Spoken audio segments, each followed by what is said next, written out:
सहनाववतु सहनौ भुनक्तु सह वीर्यं करवावहै तेजस्विनावधीतमस्तु मा विद्विषावहै।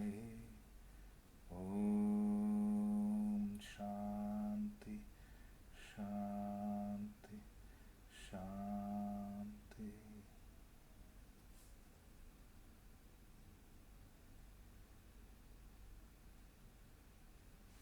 Right. We will chant the Guru Stotram sloka.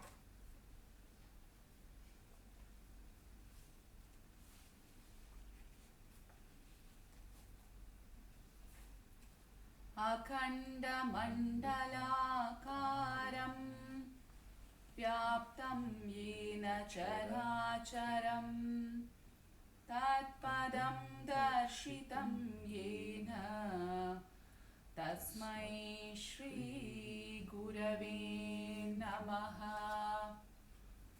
अज्ञानतिमिरान्धस्य ज्ञानाञ्जनशलाकया चक्षुरुन्मीलितं येन तस्मै श्रीगुरवे नमः।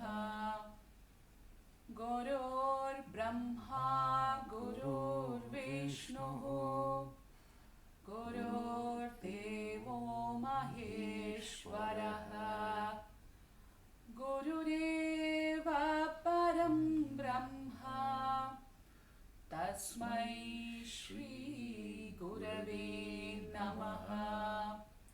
स्थावरं जङ्गमं व्याप्तं यत्किञ्चित् सचराचरं तत्पदं दर्शितं येन तस्मै श्रीगुरवे नमः। चिन्मयं व्यापि यत्सर्वं त्रैलोक्यं सचराचरं तत्पदं दर्शितं येन तस्मै श्रीगुरवे नमः।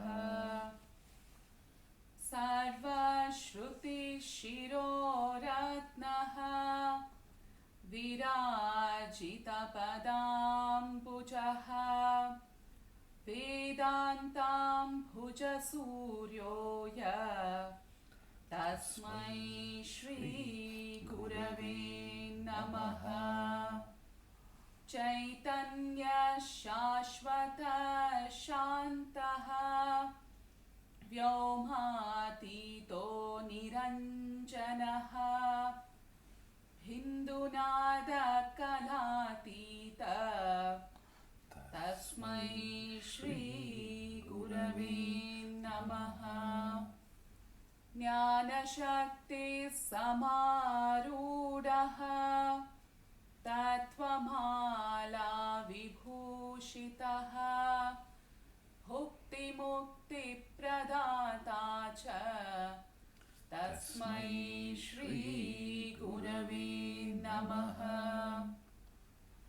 अनेकजन्मसम्प्राप्त कर्मबन्धविदायिने आत्मज्ञानप्रदानेन तस्मै श्रीगुरवे नमः। शोषणं भवसिन्धोश्च ज्ञापनं सारसम्पदः गुरोर्पादोदकं सम्यक् तस्मै श्रीगुरवे नमः।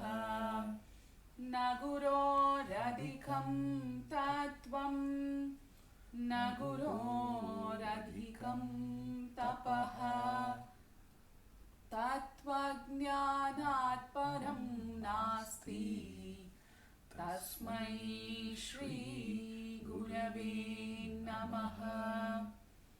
मन्नाथ श्रीजगन्नाथः Madguru Shri Jagadguru Madatma Sarvabhutatma Tasmai Shri Gurave Namaha Gururadhiranadhischa Gurur Paramadaivatam Guror Parataram Nasti Tasmai Shri Gurave Namaha Tvameva Mata cha Pita Tvameva Tvameva Bandhuscha Sakha Tvameva Tvameva Vidya Dravinam Tvameva Tvameva Sarvam Mama Deva Deva Tvameva Sarvam Mama Deva Deva. In fact, they suggest the last, the verse we chanted as the gist of the scriptures. If we may not know many slokas much, but if we chant that particular verse, it is equivalent to have understood all the verses. If we will just chant that particular verse one more time, just so that you're all aware, and you can Google it, you'll get it. So, and it sums up our attitude and relationship and our progress. Tvameva Mata cha Pita Tvameva Tvameva Bandhuscha Sakha Tvameva Tvameva Vidya Dravinam Tvameva Tvameva Sarvam Mama Deva Deva Tvameva Sarvam Mama Deva Deva. It's interesting what we share. It is an attunement to the reality. It is not to and you see that expression of reality in every aspect. It starts with the Mata, Pita, and once that notion comes in, you are learning from every source. That's what I'm saying. Guru is a source. If you have a guru who is a living legend, you are blessed. Guru is a source, and if you're able to learn in that way, it's beautiful. Right. So in that way, today being the Guru Purnima, in some places it's tomorrow, and but today most part of the world is celebrating today as Guru Purnima.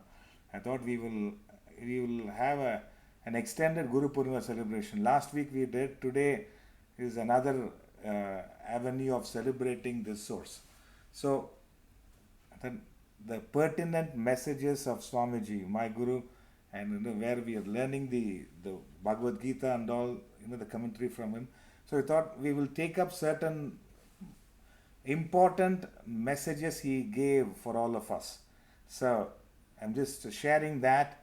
In fact, each idea, when you reflect on it, it will alter our attitude towards life.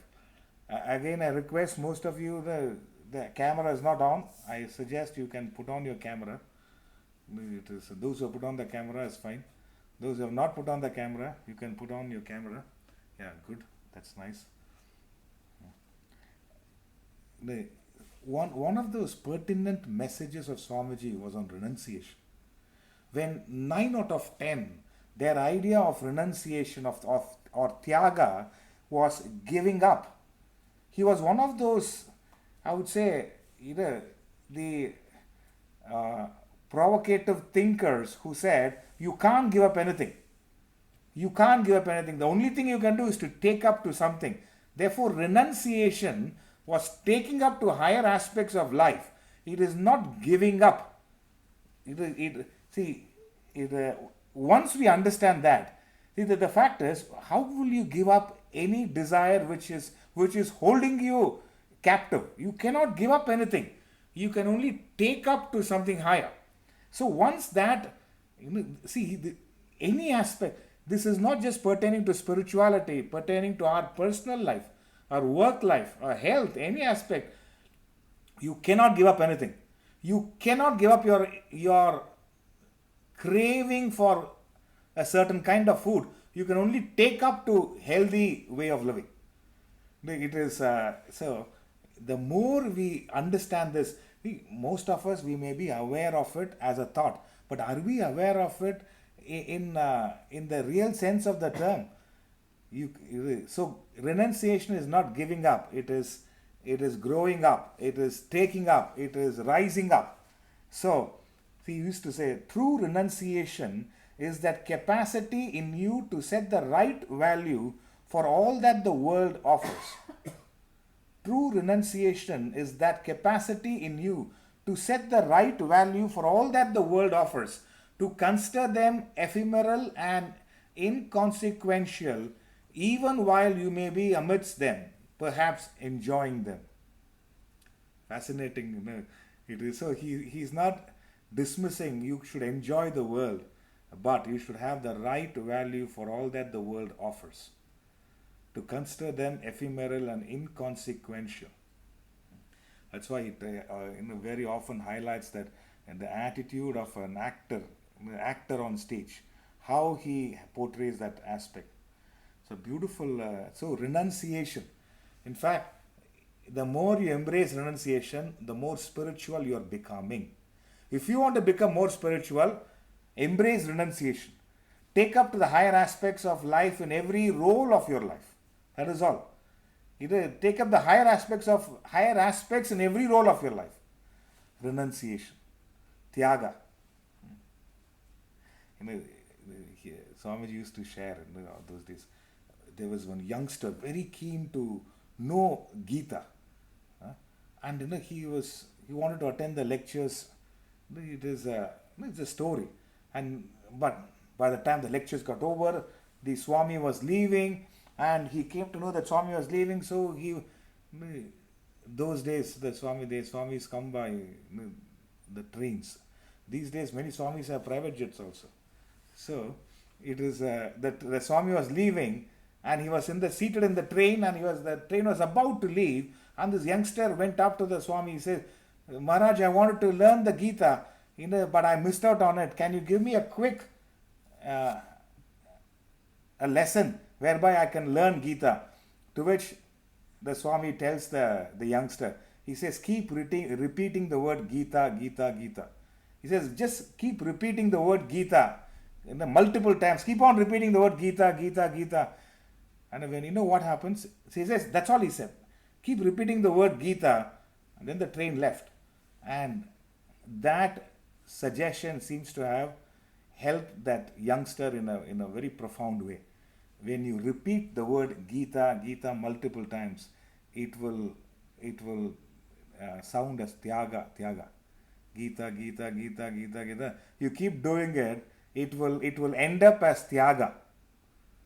Gita, Gita, Gita, Gita, Gita. Now you keep doing it, it will end up as Tyaga. Therefore he says Gita means Tyaga.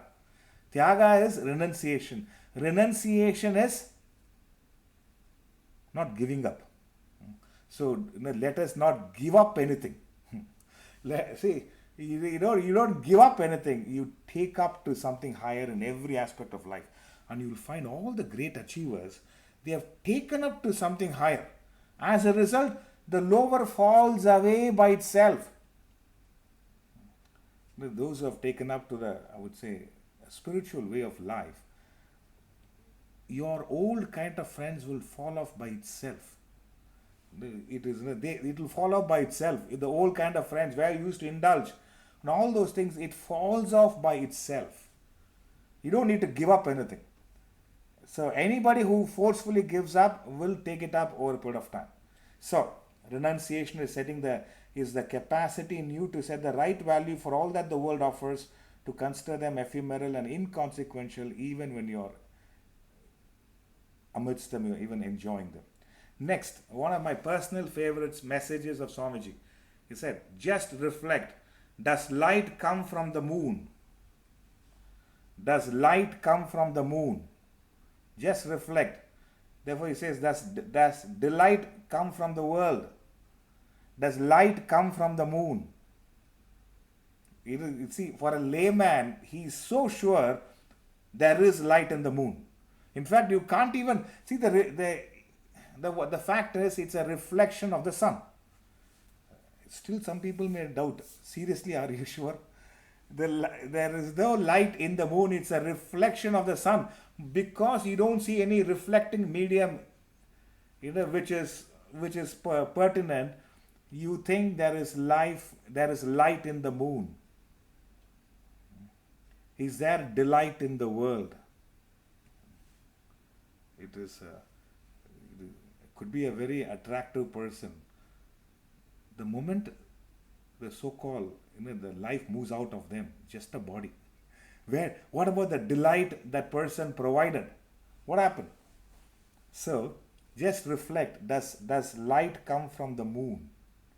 Does delight come from the world? It's incredible. Another famous statement of Swamiji. You get what you deserve, not what you desire. I mean, it is such a bold and I would say controversial statement. Those, especially when the Westerners, when they hear heartless fellow, they will say, you get what you deserve, not what you desire. Incredible. See, I'm giving you a few clues for us to reflect on certain aspects. One is you want to become spiritual, you want to learn, you want to grow. You reflect on all these things. You get what you deserve, not what you desire. Therefore, what is the solution here? You have to become, instead of desiring, you have to become deserving. That's all. You have to, you get what you deserve, not what you desire. One is you can desire, but there are many people, they desire many things, but they don't get it because they don't deserve it. In fact, they get what they deserve. So, if you want something, you have set a desire, but can you work on that deserving aspect? The whole aspect is, I want to be deserving enough. It could be a student aspiring for a gold medal, or a sales manager aspiring to become a CEO. The entire focus is on deserving enough. Once you become deserving enough, the desire gets fulfilled. So, in case you don't get what you are desiring, please observe, am I deserving enough? For every aspect. Now, you want a great relationship, but are you deserving enough of it? You want a great amount of wealth, are you deserving enough of it? Deserving. How do I increase my deservingness? If you can improve on it, I want to increase my deservingness. You want to have great health. That's your desire. Desire is to have great health. You sleep, there should not be a back problem. You sit down, there should not be a knee problem. You walk, there should not be any issues on your feet. But are you deserving enough? Are you putting in, to be deserving enough? Yoga, some exercises, the right kind of food, plus the dangerous part, consistency. 1 week holidays in release, so every day you're going. After that, when is the next long holiday happening? Then I will come. It's incredible. Deserving enough. See, many a times it could be a person, the person who's deserving enough, there is no craving for them. It is, I still remember the movie, Dhoni, that when it released. Dhoni, he is not selected for the Ranji trophy. And his friends are so upset. How do we tell Dhoni that he is not selected for the Ranji? In fact, in the movie it is, I hope it's a real thing, Dhoni comes with a box of sweets, laddus, and distributes. And the friends are all, no, what happened? This fellow is distributing sweets when he's not selected. He says, I know I'm not selected. It gives me the interest to put in more effort so that they will not allow, I will be selected next time. In fact, that notion of being deserving enough. The next time he gets selected, deserving enough. It's a beautiful aspect. Next, prayer and worship has been reduced to licensed beggary. Now, that's his observation of the present term. Bhakti. Prayer and worship has been reduced to licensed beggary. Look at the choice of words, licensed beggary. It is, we are doing the bhakti yoga. It's licensed beggary. I don't know, almost, I would say, okay, 7 out of 10. When they go to a place of worship, it's a grocery list we have in front of the Almighty. It's a big grocery list. This has to be done, that has to be done. Fascinating. So just watch out. And another statement, you make yourself, you mar yourself. You are the architect of your fortune, you are the architect of your misfortune. Don't blame the world. You make yourself, you mar yourself. You are the architect of your fortune, you are the architect of your misfortune. Don't blame the world.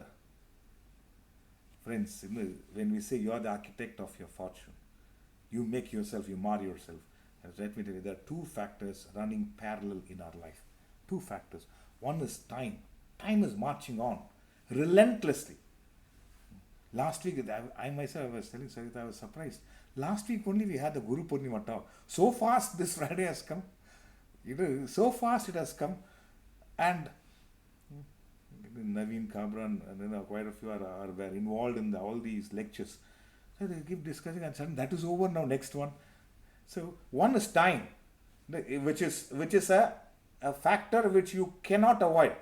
And the second is your choices which you can execute in that span of time, with which you are able to make your life better. That's all.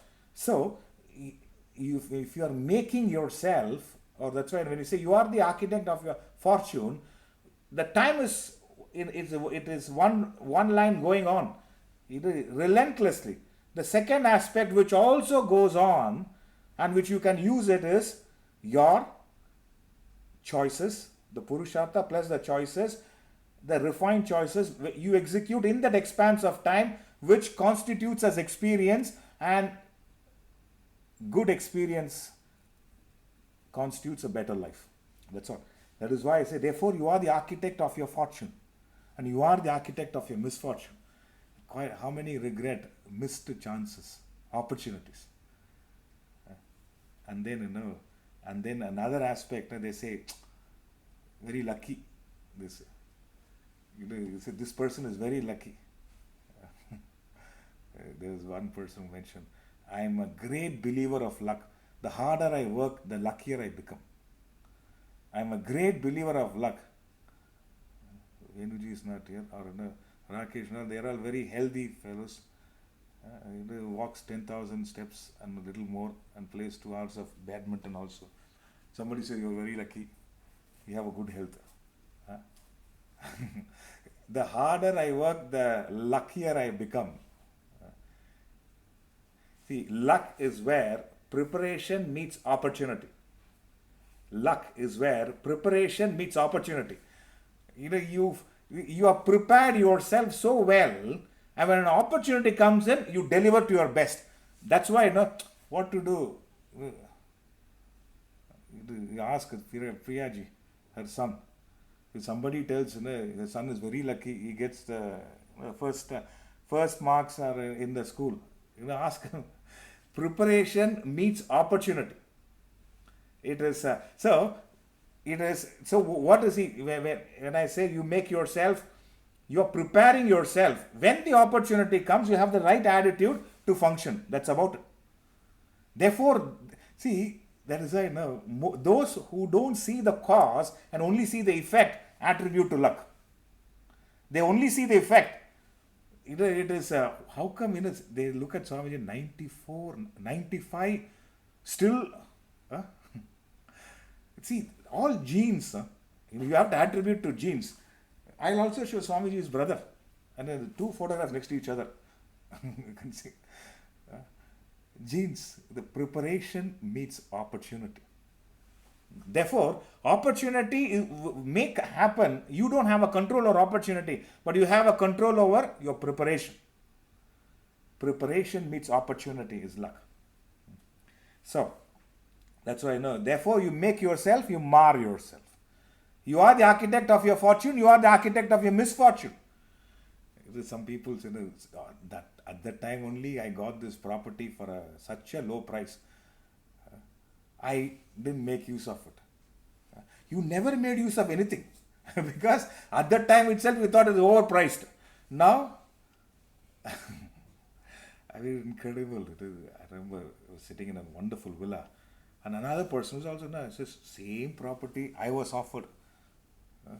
And they said you can pay whenever you want, but I didn't think it will work out. It's incredible. So watch out. Next, a perfect human being is one who has emotions and not emotional, who has sentiments and not sentimental. A perfect human being is one who has emotions and is not emotional, who has passion and not passionate, who has sentiment and not sentimental. You don't need many instructions in life. If you can follow this itself, I'm telling you, there's a lot of peace and tranquility in our life. Who has passion and is not passionate. There is passion, but you're not passionate. There is sentiment and you're not sentimental. If you're sentimental, at the drop of your hat, tears come out. Tears, nothing wrong with the tears. So, in how often you have shared, a perfect human being is one who has emotions and not emotional. You want to make mature choices? Watch out. We always say, when we do that January 1st, that first week, the New Year lecture, one of this, I will not make choices when I am emotional. One of those statements we make is, I understand that when my emotions, when emotions are high, my clarity in thinking is not available. So, I will not make choices when being emotional.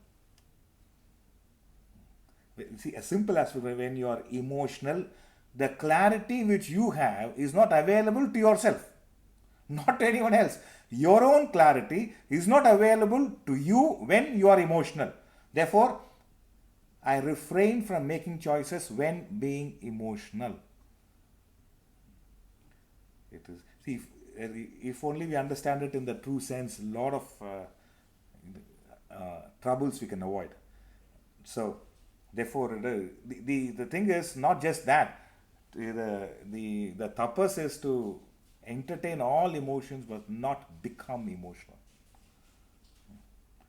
In fact, there's one parent I met, the lady said her little child, she took her to school, she was crying so much that she didn't want to go to school, so she brought her back. And then for a few months she didn't send. I can't see my child crying. Can you imagine? Then the lockdown happened. 2 years the child has not gone to school.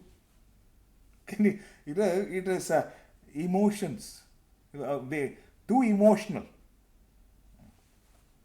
Right. Next, Swamiji gave a definition for meditation. Meditation is the art of the intellect holding the mind on a single thought to the exclusion of all other thought. Meditation is the art of the intellect holding the mind on a single thought to the exclusion of all other thought. So, the intellect holds the mind on a single thought. When I say single pair of thought, it could be sound and silence, any sound. Oh, the sound, and silence. The intellect holds the mind on a single thought, a single pair of thought. It could be Om, Om Namah Shivaya, whatever the thing is, Om, and silence. And when in meditation, because you have gone through the yogas, you have exhausted the last desire of becoming one with the divinity is there. In that meditation, when that last pair of thought, Om, the sound and silence, the Om followed by silence. Again, sound, Om followed by silence. And in that aspect, when that sound dissolves, last thought dissolves, what remains is silence. That's what they call as dynamic silence. Then, when the last sound dissolves, the mind has no more thoughts. So the mind dissolves, and the intellect has no more pair of thoughts to reflect upon. Therefore, the intellect dissolves. Once the intellect dissolves, the so-called purushartha, the potential to make choices, is no more relevant for the individual, so that purushartha dissolves, along with that the individual dissolves. There is no more the individual. The individual has become that, the Atma has become the Paramatma. The river has become the ocean. So, that's why you have lost you have dissolved your individuality, you have taken up to the totality. That is, this definition of meditation explains it all. Meditation is the art of the intellect holding the mind on a single thought to the exclusion of all other thoughts. Can you imagine? So it's beautiful. If any one of us in that stage or get to that stage, then it is like the cruise control. It goes on. The sound goes. That's an that goes. There is no more sound. No more a pair of opposites. With that the mind dissolves, because there is no more thoughts to be discriminated on, to be reflected upon. The intellect dissolves. When the intellect dissolves, you are born with that purushartha. It is the potential of self-effort, because nothing more to exercise your self-effort. That purushartha dissolves, and along with that the individuality also dissolves. It is that's why the ordinary Atma has become the Paramatma. The river has become the ocean. That's the significance of. That's why we say meditation is the most profound experience. But the only thing is, let's become meditative. Let's become meditative. Another aspect he highlights is a spirit of service and sacrifice to the society is the mark of civilization. Spirit of service and sacrifice to the society. Any civilization where this spirit of service and sacrifice is ingrained is a great civilization. That's the reason the Indus Valley of civilization, Harappa, you see the kind of the service and sacrifice which was there. Fascinating. And when he talks about action, he highlights this. If you do not find peace in action, you will never find it anywhere else. You have to find. See, if we understand this aspect, you got to find peace while performing your work. See, everybody, there is the stress, there is the ego issues happening, but if you can find peace in the performance of your action, you are enjoying the action. He also says, name, fame, power, position, status, money, family are the toys that makes your joys. What are the toys that makes our joys? Name, fame, power, position, status, money and family. These are the toys that makes our joys. In that poem it says, how weakly understood thy commanded good, he says. How weakly understood. Another beautiful message. You are to give up not your worldly possessions, but your attitude of possessiveness towards them.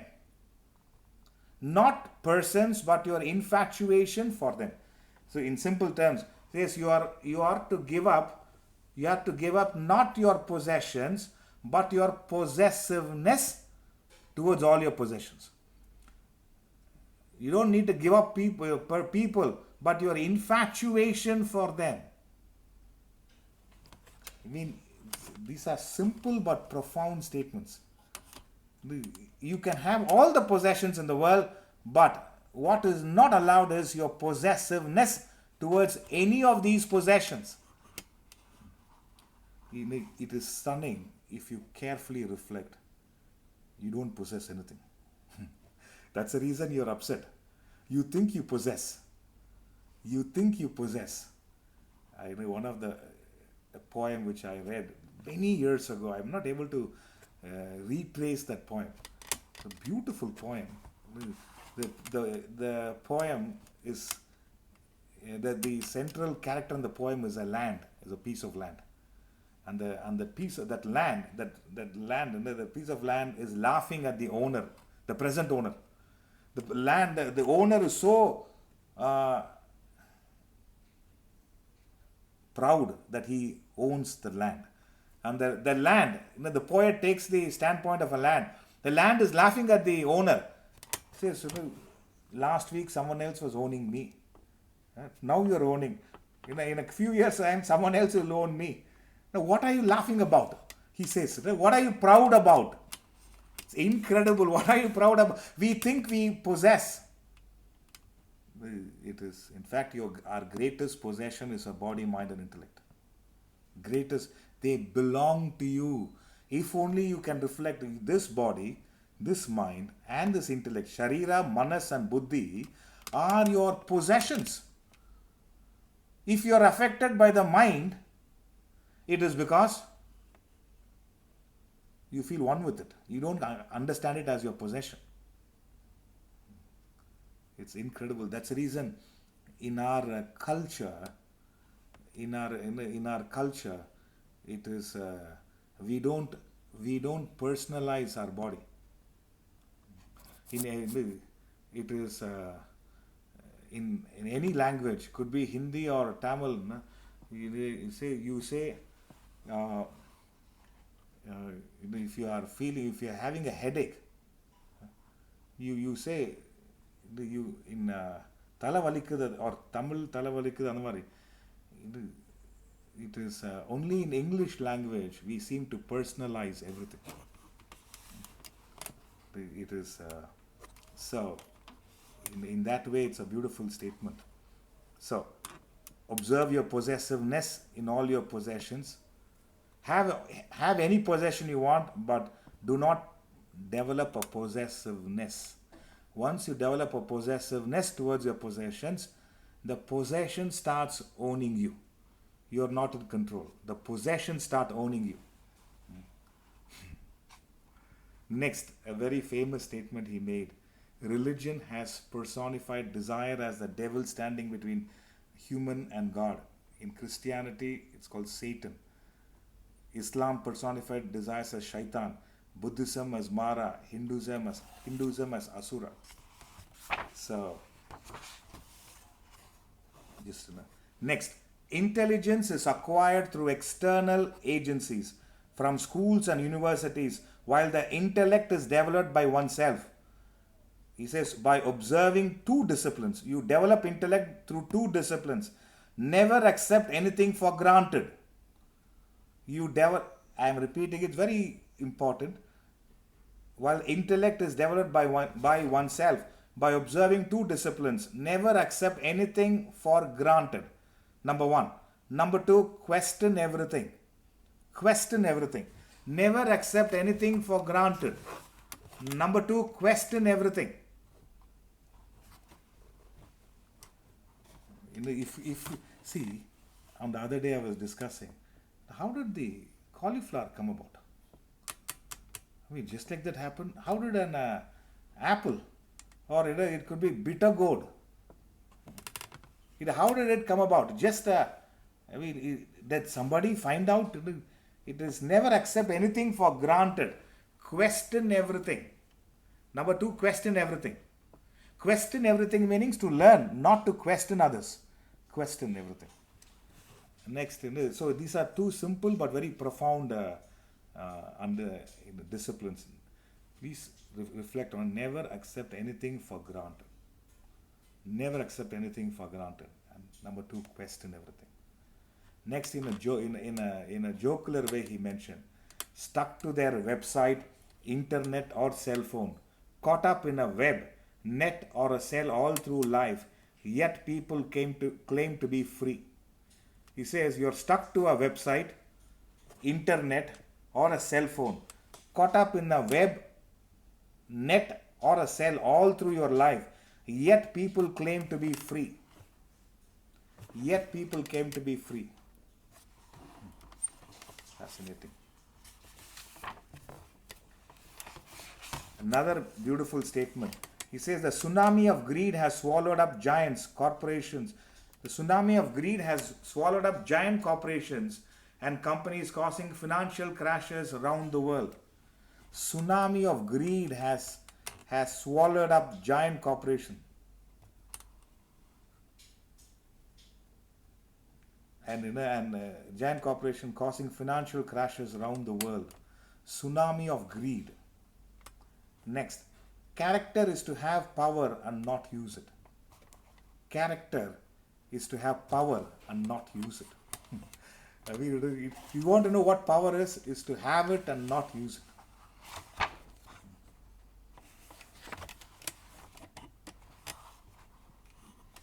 And Swamiji defines culture. With this, I'll conclude what Swamiji mentions.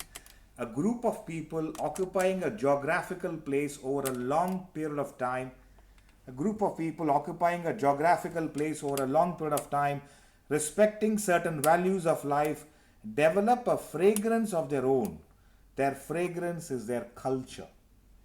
A group of people occupying a geographical place over a long period of time, respecting certain values of life, develop a fragrance of their own. That fragrance is their culture. He talks about that culture. What I read is from the book, The Citations. Those who have that, please go through it. It's a beautiful book. Citations written by Swamiji, and appears to be his last book. So, now, the importance of a guru, highlighted by others, great thinkers.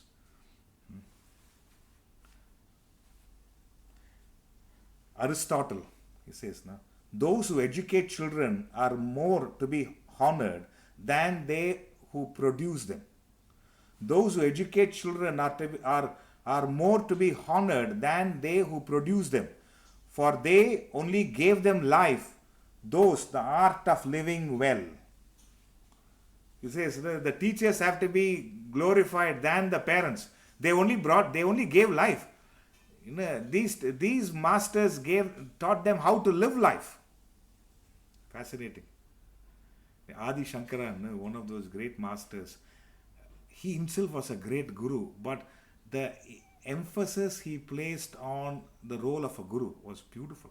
He says, surrender yourself to the lotus feet of the teacher, with your senses and mind disciplined and freed from the shackles of samsara.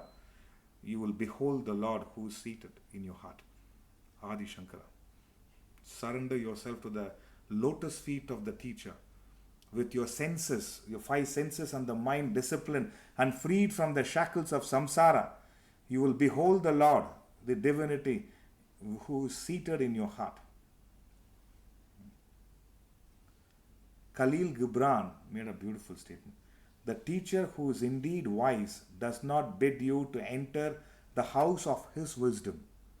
The teacher who is indeed wise does not bid you to enter the house of his wisdom, but rather leads you to the threshold of your mind.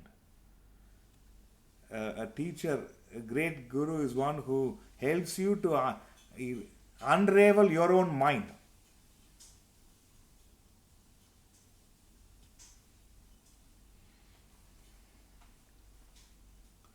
The mediocre teacher tells. The good teacher explains. The superior teacher demonstrates.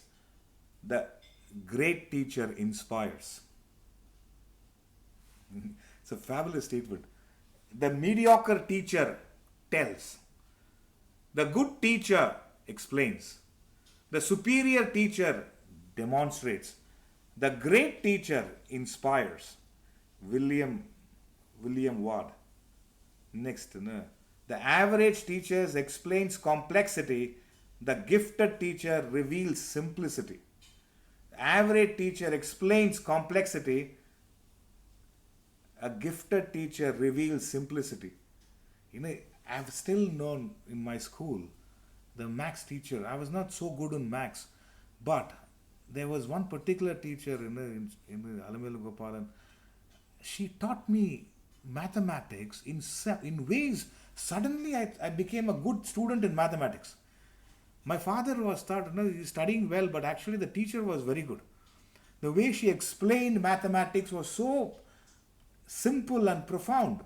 I started becoming good in mathematics. That's why a gifted teacher reveals simplicity. A gifted teacher reveals simplicity. She taught mathematics in such simple ways, and I said, why did I miss out on this for such a long time? I remember those days, we had one teacher. To understand integration, you have to do a minimum of 1,000 sums. You have to do 1,000 sums to understand, to get a glimpse of integration. So I never integrated with that subject. 1,000 sums and all, no, it was impossible. And I remember Alamelu Gopalan Miss, she comes, so simple, she will say, do this now, and then you get the answer. I said, really? And sometimes I do, and I am doubtful. Is this true? Suddenly I started getting good marks. A great teacher inspires. A gifted teacher reveals simplicity. I always say, off late, and I must have stressed this 100 times. If we have problems in life, it's on fundamentals. Not on complex aspects. It's on fundamentals. It's on fundamentals. So that's why I'm saying it is not. If you are careful, you'll be better off. And Abdul Kalam made a beautiful statement. He said, if the country is to be corruption free and become a nation of beautiful minds, if the country is to be corruption free and become a nation of beautiful minds, I strongly feel there are three key societal members who can make a difference. They are the father, mother, and the teacher. Says, if a country is to be corruption free and become a nation of beautiful minds, I strongly feel there are three key societal members who will make a great difference. They are the father, mother, and the teacher. And he maintained that more than being the president or the scientist, if you remember me as a great teacher, that is far more fulfilling, he said. More than being a president or a scientist. He says, if you all remember me as a teacher, that is more fulfilling for me, said Abdul Kalam. So, it's a fascinating statement.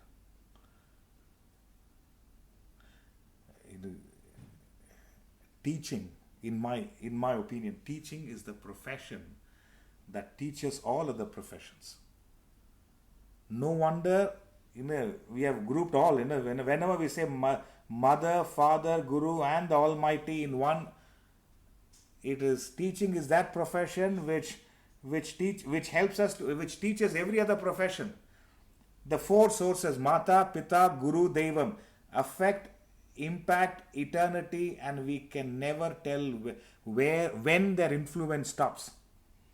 That's why the four sources, Mata, Pita, Guru, Devam, they impact eternity, and we can never tell when their influence stops. My father is no more, but the influence is still there. Still there. It is so. Maybe it will end with my life, but it will continue. So it is why I say that teaching is a profession that teaches all other professions. The four sources, Mata, Pita, Guru, Devam. They clubbed all the four sources as teachers. As teachers, they impact forever, and you will never know when their influence stops. So, next, that was my personal opinion. Next is George Bernard Shaw. He says, to me, the whole hope of human salvation lies in teaching. To me, the whole hope of human salvation lies in teaching, says George Bernard Shaw. Robert Frost, we discussed this Tuesday, and I'm taking a clue from him. There are two kinds of teachers: the kind that fills you with so much quail shot that you can't move, and the kind that gives you a little prod behind and you jump to the skies. It is the other, they say, and the kind that gives you a little prod behind and then you jump to the skies. If only you think, see, when that statement I heard from Swamiji, you are not the body, you are not the mind, you are not the intellect. So it is, all these are your possessions. If all these are possessions, there is a possessor. And that possessor is the reality in you, and that is your true personality. I remember holding on to the thought I heard that lecture, I remember, and after that lecture, I just walked back home. It was torrential rain. I walked back home. I forgot that I had parked my bike in that venue. I forgot that I parked my bike I was mesmerized by that statement. You are not the body, you are not the mind, you are not the intellect. They are your possessions. And if these are possessions, there must be a possessor. And that possessor is the reality in you. And when he said, Tat Tvamasi, you are that supreme reality. And I just heard that. It's the first time I'm hearing. It's like they say, and the kind that gives you a little prod behind and you jump to the skies. I know it was pouring rain that evening in my city. And I just walked back. I'm drenched. And my mother, what happened? No, sister. The next day only I understood. I remember that I parked the bike. I said, for gone. The bike wouldn't be there. For 24 hours, so just like that. Fortunately, the bike was still there. But I'm saying, just it was, jump to the skies. I said, no, then what is this? Then what am I? No, what is this happening? I still don't remember walking back home. I mean, in the sense of full rain, no umbrella, nothing. Walking back and straight, I was sitting, and then what is this? Next day and the afternoon, I had to go to work, and I said, the bike? Where's the bike? Where's the bike? Where's the bike? I'm thinking, did I leave it in that lecture hall? Let me go and take it. And that followed, the security didn't give the bike to me. I said, look here, it's my bike. Then nobody came in. Suddenly somebody comes and takes the bike and says, look here, this is my bike. Fascinating. It is a teacher. It is, and the kind of teacher just gives you a little prod in the behind, and you jump to the skies. You jump to the skies. Edward Lighton. He says the best teacher is the one who suggests rather than dogmatizes, and inspires his listener with the wish to teach himself. The best teacher is one who inspires the student to teach themselves. Next.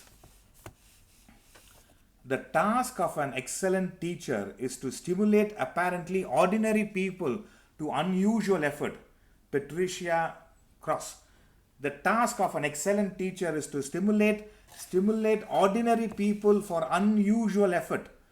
The tough problem is not in identifying winners, it is making winners out of ordinary people.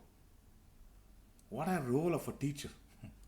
The task of an excellent teacher is to stimulate apparently ordinary people for unusual effort.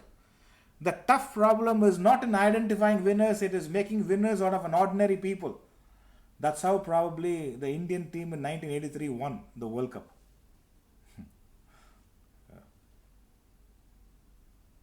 This is one of my personal favorites. Andy Rooney says, most of us end up no more than 5 or 6 people who remember us. Most of us will end up with no more than 5 or 6 people who remember us. teachers have thousands of people who remember them for the rest of their life.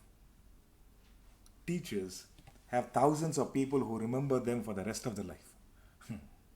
It's a fascinating statement.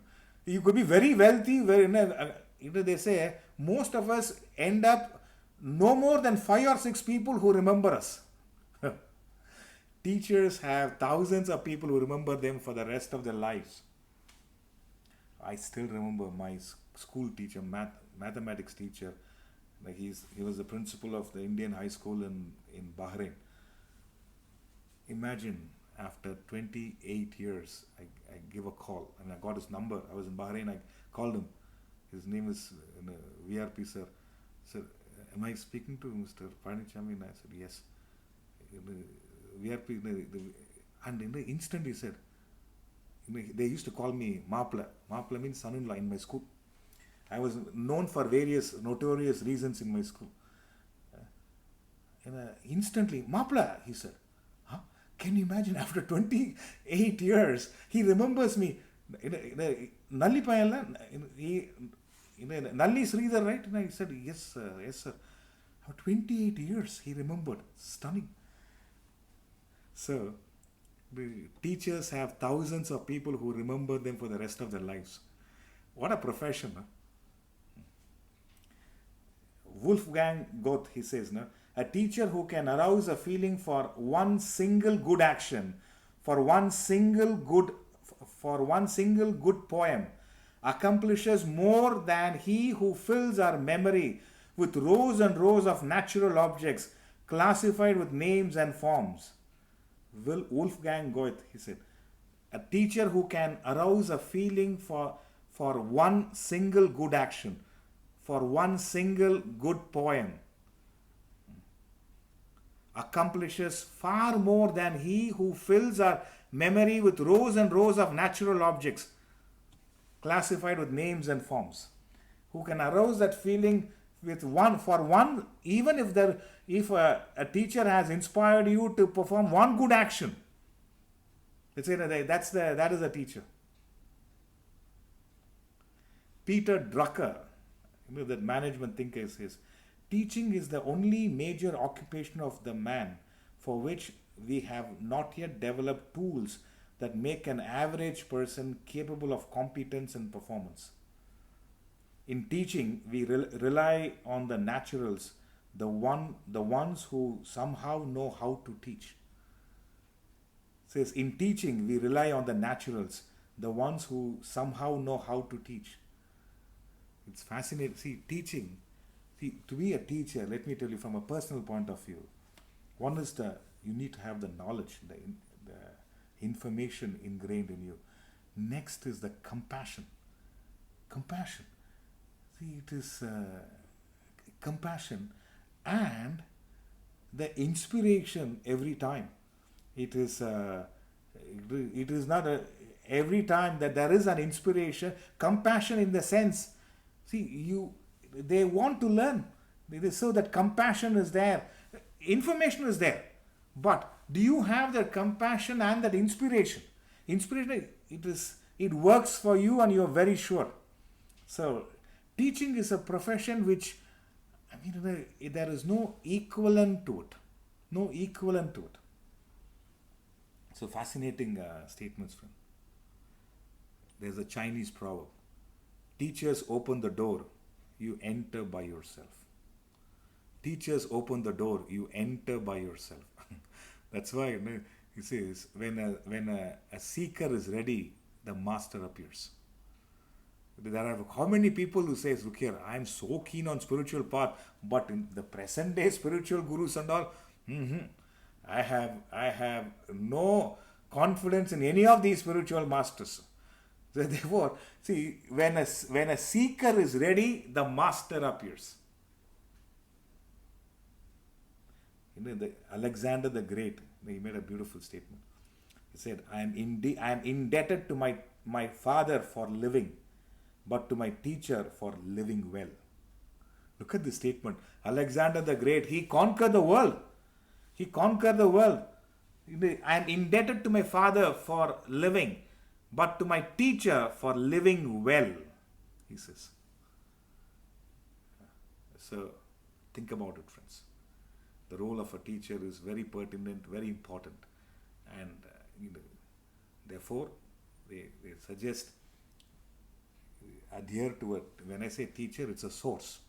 Could be a person, could be an experience, could be a text, a scripture, a master, a living master, a legend. So adhere to that, and their years of expertise and wisdom and effort is provided in a form of a class or a text. So make use of that experience, and let that be a resolve we take to improve on ourselves. That's why even I want to take that Guru Stotram, Guru Ashtakam, where it is the Adi Shankara, he himself is a great guru, and I'm just taking it in a simpler way so that we don't miss out on it. Adi Shankara, in the Guru Ashtakam, it is 8 slokas. I'm just going through it fast so that we get the glimpse of it. He says, you may have a wonderful body and a beautiful partner. You may be blessed with a vast fame, reputation, and enough wealth to equal Mount Meru. Mount Meru is one of the highest mountains. He says you may be blessed with vast fame, reputation, enough wealth to equal Mount Meru. But if your mind is not centered upon the lotus feet of the Guru, what use is all the wealth? What use is all the wealth? What use is all the wealth? Of what use it is? Of what use it is, says Tatakim says Adi Shankara. You may have a wife, wealth, children, grandchildren. You may have house, relatives, or you may be born into a great family. But if your mind is not centered upon the lotus feet of the Guru, of what use is all this? Of what use is all this? Says Adi Shankara. You may have studied the Vedas with 6 limbs and have the knowledge of all the scriptures at your command. You may possess the poetic gift and may compose fine prose and poetry.